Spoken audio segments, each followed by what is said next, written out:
नमस्कार, स्वागत है आपका जस्ट इंडिया में और मैं हूं आपके साथ मुस्कान। रुक करेंगे उन तमाम खबरों का जिनका सरोकार है आपसे।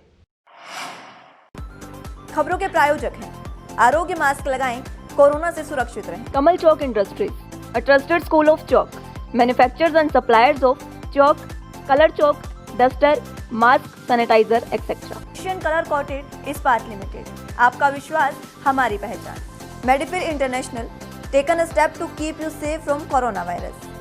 रंच किया showroom in Rohtak and Bahadurgarh. Showroom पर आएं, टेस्ट ड्राइव लें और गाड़ी बुक कराएं। उत्तर प्रदेश के जेवर एयरपोर्ट का डिजाइन अब तय हो गया है। एयरपोर्ट का डिजाइन और लेआउट ज्यूरिक कंपनी ने फाइनल किया है। 3 कंपनियों ने मिलकर डिजाइन तैयार किया है। ये एयरपोर्ट यमुना प्राधिकरण क्षेत्र में बनेगा। स्विस कंपनी ज्यूरिक ने 3 कंपनियों को इसका जिम्मा सौंपा था। Yamuna international airport private limited के चेयरमैन और मैनेजिंग डायरेक्टर डैनियल बिर्चर ने बताया कि हमने डिजाइन तैयार करने के लिए एक प्रतियोगिता आयोजित की थी, जिसमें कई अंतर्राष्ट्रीय टीमों ने भाग लिया था। हम जानना चाहते थे कि डिजिटल एयरपोर्ट होने के साथ साथ कम खर्च और शून्य उत्सर्जन और अन्य सुविधाओं वाले एयरपोर्ट के लिए सटीक डिजाइन क्या हो सकता है। ये बेहतर तरीके से पता लगाया जा सका। बिर्चर ने कहा कि हमने प्रतियोगिता के दौरान 6 मापदंड रखे थे। इनमें सरलता और स्पष्टता, स्थानीय कल्चर, संचालन में सहजता, आराम और सहूलियत, कम पैदल दूरी और आधुनिकता पर विशेष जोर दिया गया था। इसके अलावा बिर्चर ने बताया कि कंपनी ने नोएडा एयरपोर्ट के लिए लोगों से बातचीत भी शुरू कर दी है और सोशल मीडिया के जरिए लोगों की राय जाननी शुरू कर दी है।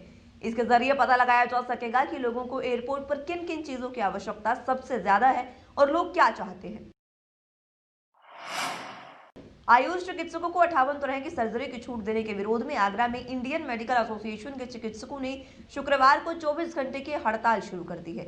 सुबह 6 बजे से 12 दिसंबर की सुबह 6 बजे तक मरीज नहीं देखे जाएंगे। इससे मरीजों को भी परेशानियों का सामना करना पड़ रहा है। शुक्रवार सुबह डॉक्टरों ने ओपीडी बंद रखी।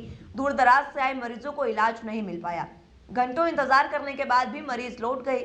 आईएमए अध्यक्ष डॉक्टर आरएम पचौरी का कहना है कि फैसले को वापस करने की मांग के लिए प्रधानमंत्री के नाम फैसले को वापस लेने के लिए कलेक्ट्रेट में ज्ञापन भी दिया गया है। 12 दिसंबर की सुबह 6 बजे तक हड़ताल रहेगी।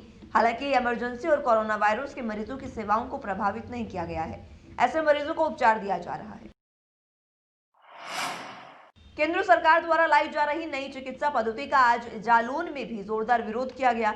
इंडियन मेडिकल एसोसिएशन की जालौन इकाई ने आज एक प्रेस कॉन्फ्रेंस कर अपना विरोध दर्ज कराया है। इंडियन मेडिकल एसोसिएशन की जालौन इकाई के अध्यक्ष डॉक्टर पीसी पुरोहित और सचिव डॉक्टर संजय गुप्ता की अगुवाई में करीब 1 दर्जन एमबीबीएस और एमडी चिकित्सकों ने सरकार की नई चिकित्सा पद्धति का जोरदार विरोध किया, जिसमें बीएमएस और होम्योपैथी चिकित्सकों को भी शल्य चिकित्सा के तहत ऑपरेशन और प्रैक्टिस करने की अनुमति या पात्रता प्रदान करना शामिल है। इस दौरान उन्होंने ये भी कहा कि अगर सरकार ने इस मामले को गंभीरता से नहीं लिया तो परिणाम घातक हो सकते हैं। उरई द्वारा आज 24 घंटे का बंद आयोजित किया गया है, जिसमें कि कोविड और इमरजेंसी सेवाओं को चालू रखा गया है। बाकी सभी सेवाएं बंद रहेंगी। और इसकी वजह आज क्यों किसको लेकर बंद का आह्वान किया? इसकी वजह यह है कि आयुर्वेद में 58 सर्जरी को अलाउ करना, ये इसके विरोध में हम चाहते हैं कि जैसे आयुर्वेद है तो आयुर्वेद को ही डेवलप किया जाए। वहीं अचानक बढ़ी कड़ाके की ठंड को देखते हुए जनपद बहराइच के जिलाधिकारी शंभू कुमार ने सार्वजनिक स्थलों पर बनाए गए रैन बसेरों का औचक निरीक्षण किया। रैन बसेरों के निरीक्षण के दौरान जिलाधिकारी ने 30 गरीब जरूरतमंदों को कंबल भी वितरित किए। इस दौरान जिलाधिकारी शंभू कुमार ने बताया कि शासन के स्पष्ट निर्देश हैं कि हर हाल में गरीब तबके के लोगों को ठंड से बचाने के लिए सभी सुविधाएं मुहैया कराई जाएं।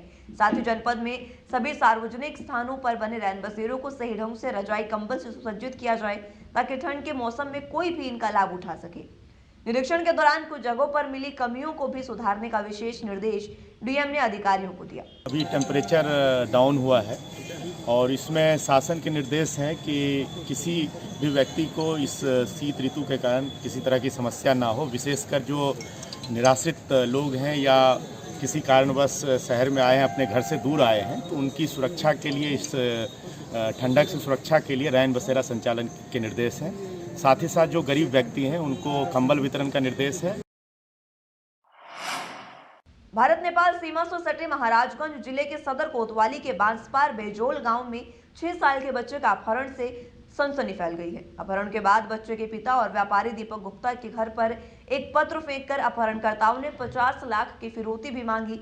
इस पूरी घटना को पुलिस ने पहले दबाने की कोशिश की, लेकिन बाद में मामला मीडिया में आने के बाद कोतवाली पुलिस ने अपहरण का मुकदमा दर्ज कर अपहरित पीयूष की बरामदगी के लिए 4 टीमें लगा दी है। जानकारी के अनुसार मामला सदर कोतवाली की बांसपार बैजोली गांव की है। पीयूष गुप्ता 9 दिसंबर को घर के बाहर खेल रहा था। इसी दौरान ही अज्ञात बाइक सवारों ने उसका अपहरण कर लिया। अपहरण के बाद दीपक गुप्ता के घर पर एक चिट्ठी फेंककर अपहरणकर्ताओं ने 50 लाख रुपए की फिरौती की मांग की है।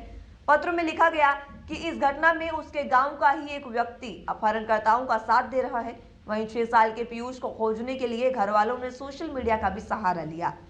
घर के लोगों और रिश्तेदारों ने अपहरित पीयूष की फोटो सभी ग्रुपों में डालकर उसका पता लगाने के लिए मार्मिक अपील भी की है। वहीं मेरठ में गुरुवार रात एक व्यक्ति ने घर में झगड़े के बाद पत्नी और 3 बच्चों की गला घोंटकर हत्या कर दी। बाद में फांसी लगाकर खुद भी खुदकुशी कर ली। पुलिस ने घटनास्थल से सुसाइड नोट भी बरामद किया है। इसमें लिखा गया कि घटना के लिए मैं ही जिम्मेदार हूं, मेरे 5 भाई हैं, उन्हें परेशान नहीं किया जाना चाहिए। पुलिस मामले की तफ्तीश कर रही है। घटना परीक्षितगढ़ थाना क्षेत्र के होलीवाला मोहल्ला की है। यहाँ राशिद अहमद परिवार के साथ रहता था। जानकारी के मुताबिक गुरुवार शाम राशिद और पत्नी रिहाना के बीच कहासुनी हो गई। राशिद ने पत्नी और 3 बच्चों की गला घोंटकर हत्या कर दी। उसके कुछ ही देर बाद पंखे के सहारे फंदा बनाकर खुद ने भी जान दे दी। पड़ोसियों ने छत से जब देखा तो सन्नाटा दिखाई दिया। आवाज दी, जब कोई हलचल नहीं दिखाई दी तो उन्होंने बरामदे में झांक कर देखा। मां बेटी की लाश देख उन्होंने पुलिस कंट्रोल रूम में सूचना भी दी।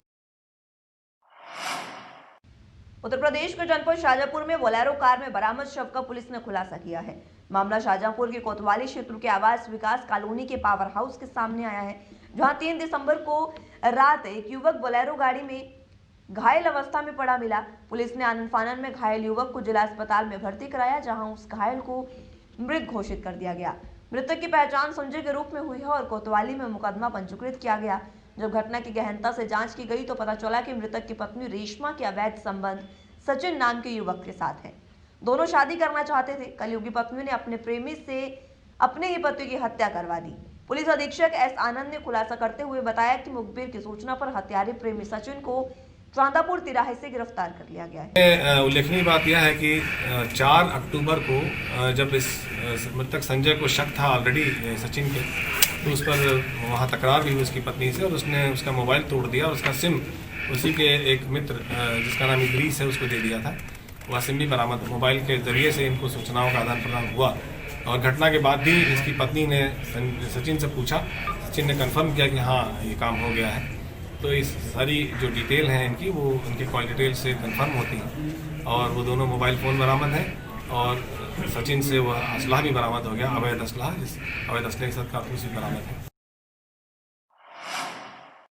देश की सरकार गायों को लेकर जितनी चिंता व्यक्त करती है उतना असर जमीन पर नहीं दिख रहा। ताजा मामला कोचप्रोक से सामने आया है, जहां पर ग्राम दिरावटी में गौशाला में जिंदा गाय को मरा मानकर कुत्तों को खाने के लिए फेंक दिया गया। इसकी सूचना बजरंग सेना के जिलाध्यक्ष को लगी तो वह अपनी टीम के साथ मौके पर पहुंचे और तत्काल डॉक्टर को फोन कर मौके पर बुलाया। दिरावटी में गौशाला में ट्रैक्टर में बांधकर जिंदा गाय को दफन किया जा रहा था। सूचना मिलते ही मौके पर पहुंचे अपने साथियों के साथ बजरंग सेना के जिलाध्यक्ष आशीष गौतम ने जीवित गाय को देखा और डॉक्टर को फोन किया और मौके पर बुलाया। गाय का इलाज शुरू करवाया गया।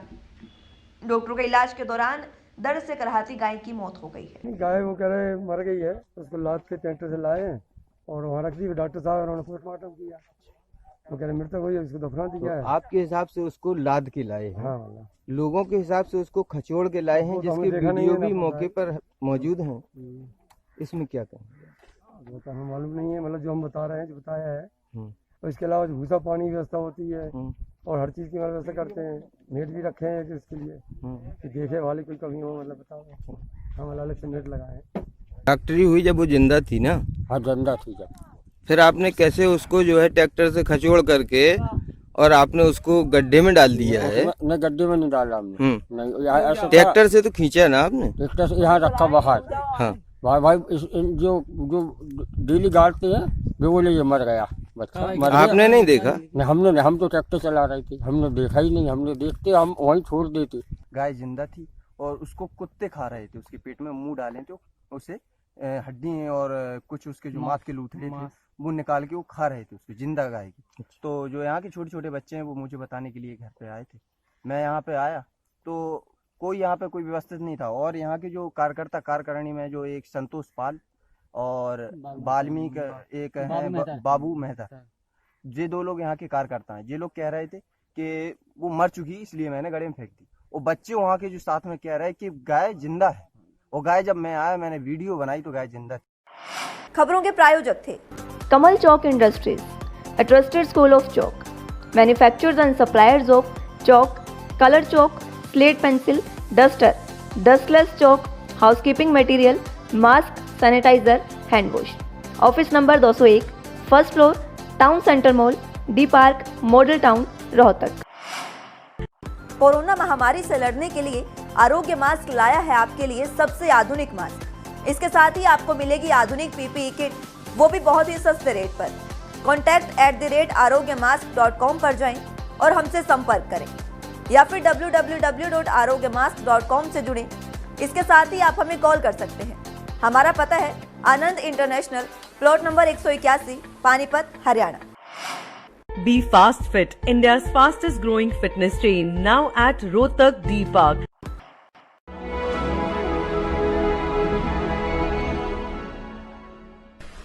चाचा, आपने नया घर बनवाया है तो घर की छत पर कौन सी शीट लगवाई है? बेटा, मैंने अपने घर की छत पर एशियन शीट लगवाई है, क्योंकि वो कभी न मिटने वाले ओरिजिनल निशान की चादरें हैं। साथ में ISI का चिन्ह, 5 साल की वारंटी के साथ साथ पैसों का सही मूल्य देने वाली वही इकलौती शीट्स हैं। क्योंकि नाम नहीं, पहचान जरूरी है। फिलहाल के लिए इस बुलेटिन में इतना ही। जुड़ रहिए जस्ट इंडिया के साथ। नमस्कार।